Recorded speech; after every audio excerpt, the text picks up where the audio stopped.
Hi, everybody. This is Maurice. All right, in this segment, we're going to dive into a second visual illustration, and then we're going to dive into some real life examples so it's closer to home. This really doesn't work unless you pick sensitive topics. You'll see how we use it in different training situations to help others. So let's dive in. Here's another example, very popular one. All right, I like this: the old lady and the young lady. We have a lot of fun this in workshops. You know, some people see the young lady, some people see the old lady, some people don't see either. And again, the same conversation. Why is it that you don't see what I see? All right. And so the way to test and see is not in those areas where we walk in a room and we all agree. See, that's easy. That's where we show our best emotions. That's where we tend to go to why? Because we're agreeing. Okay. Oh yeah, that's right. Oh yeah, we ought to do that. Oh yes. And so we tend to go to the emotions that we prefer when things are going well, when we like the idea, when things are moving in the right direction, or the conversation is going in what we consider to be. So those tend to be where we go to those emotions. But when it goes negative, or when it goes not necessarily negative,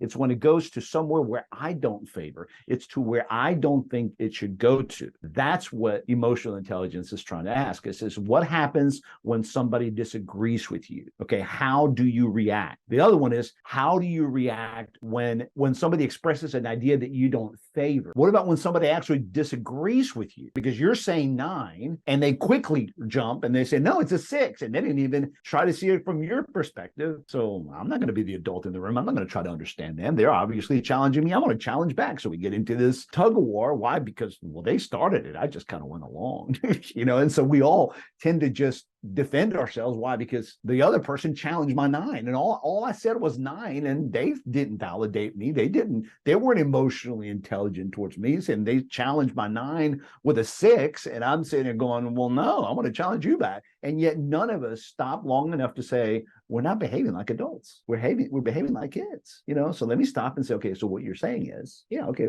well then, what do you think I'm saying? And then the other person has to say, well, I think you're saying it. Yes, that's what I'm saying. Okay, I think we're understanding what we're saying. All right. Then once we've established that I am listening to you and you're listening to me, okay, well, now we can disagree. Okay, let's jump into the disagreement and the debate, but we've given each other not only the respect, but the foundation to have a good conversation. And those around can say, man, those two people, they argue well, they respect each other, and they know how to bring the conversation through the kernel of discussion, which is empathy, which is validating, which is listening to each other. Is what Covey says: seek to understand before you are understood. All right. So the other area is when somebody disagrees with you, and then when somebody does you wrong. Okay. And look, y'all, just because I think I'm a good teacher at this, or I'm a good coach, it doesn't mean that, I hate to even admit, it doesn't mean that I'm good at this. I'm working really hard on those. And for those folks and those colleagues and my team members and my family members that are watching this,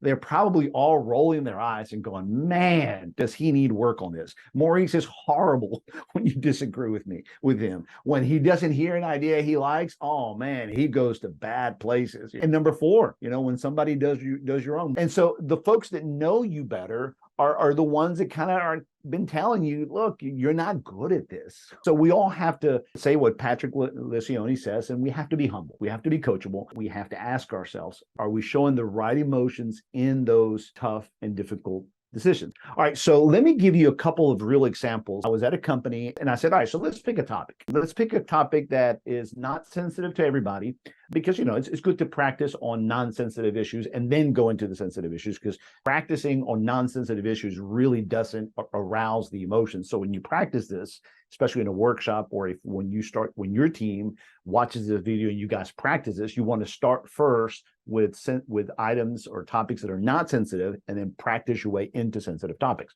All right, so I said, all right, so let's pick a topic that's probably not too sensitive. So let's just and of course I should have asked before. I should have had it ready. I looked at the parking lot and I said, all right, so let's do this. Let's talk about the parking lot. And no sooner did I say parking lot, man, there was a group of 20 to 30 different managers and team leaders, and the reaction from about 4 of them was like, no, do not talk about the parking lot. And I was like, what happened? And sure enough, they had just recently had a very big to-do about the parking lot, where everybody parks, the governors, the visitors, the reserve sections and all that stuff. And it did not go well. Little did I know. And so, yeah, we stepped off of that topic, but eventually we went and practiced with that issue. Another workshop that I did, I was talking about just the need for them to be open for ideas and how to react better and how to watch their emotions. So I said, all right, let's practice with somebody. And I called on a friend of mine and, all right, Andy, what if I said to you, we need to change the number of meetings that your attorneys have with clients to reduce them? And I knew he didn't like that idea. And he said, oh, I can see that. I can see that, you know. And I said, all right, that's pretty good. So repeat it back to me. So he did. He repeated it back to me. I said, all right, good. And I did a couple of those real softies. And then I said this. I said, Andy, you're doing really great, really good. All right, so how about this one? Let's change the logo and the sign colors of your firm. And I mean, his reaction, I'm not going to say it, but he cursed. He's like, no, absolutely not. And everybody laughed. I laughed. And of course, I said, all right, let's try this again. And I said, all right, I'm going to say the same thing, Andy. And I said, let's change your logo and the colors of your branding. All right, how about hell no? And we all laughed. I said, well, that was a little better. All right, so let's try it again. And he said, how about you pick on somebody else? And I said, no, Andy, we have to practice this. All right, let's go to where you need to go to. Watch your emotions, grab the emotions. All right. And I said, look, I'm not saying this is what we're going to do. I'm saying let's practice. He said, yeah, but I don't want anybody in my team members to get any ideas about this. And I said, okay, has this been an issue? He says, yes, it's been an issue. All right. So even more so, let's practice it. I said, sure, Andy, let's do it again. All right. So I think that your colors, you need to change your colors to your logo and your branding.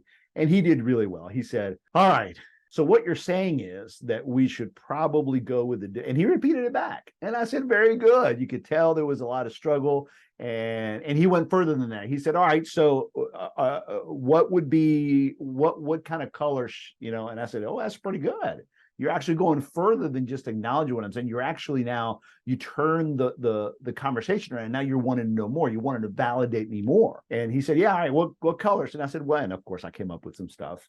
And the cool thing about that was that there was about 30 other folks, and it became a really good discussion of how executives tend to really shoot ideas down very fast. There was a bunch of managers in the room. They all admitted it. Yeah, we do what Andy did, and we do that all the time. Another example, some technicians, they were in a corporate meeting, and they were discussing with the owners and everybody, all the managers, and they were throwing ideas about marketing, advertisement. And some of the technicians really wanted their vans, which were white, to be wrapped with advertising. And no sooner did they said it, the owner and the VP of marketing shot the idea, and they were very, very negative about it. Okay. And so, of course, we encouraged them, all right, guys, remember, grab that, you know, and so they did a really good job. They repeated it back. And ultimately, surprisingly enough, about 9 months later, if you drive around our town, you'll see there's 75, 80 trucks, they're wrapped. Okay. It started off from a very tough discussion, but it went into good places because primarily those in the say-so, those decision makers were willing to empathize with what people were saying. We become so polarized that we've lost the art of having good discourse. So empathy basically says that what we need to do is recognize that the other person has a different opinion. We don't have to end up agreeing, but in the journey to try to figure out how we're going to collaborate, there's the first step where we have to listen to one another, validate one another, respect one another, and then determine where we take the conversation from that place of understanding. All right, so this brings us right back to the issue of self-awareness. How is it that we are reacting whenever we are in a moment of disagreement? What are the emotions that we show? What are the behaviors that we manifest when things are not in agreement with us? Hey, everybody, great job making it through this. Go to the next module. If you have any questions, any problems, do not hesitate to contact me, contact one of the other coaches. Let's get moving to the next levels. Good luck. And again, thank you for joining the program. Honored to help you.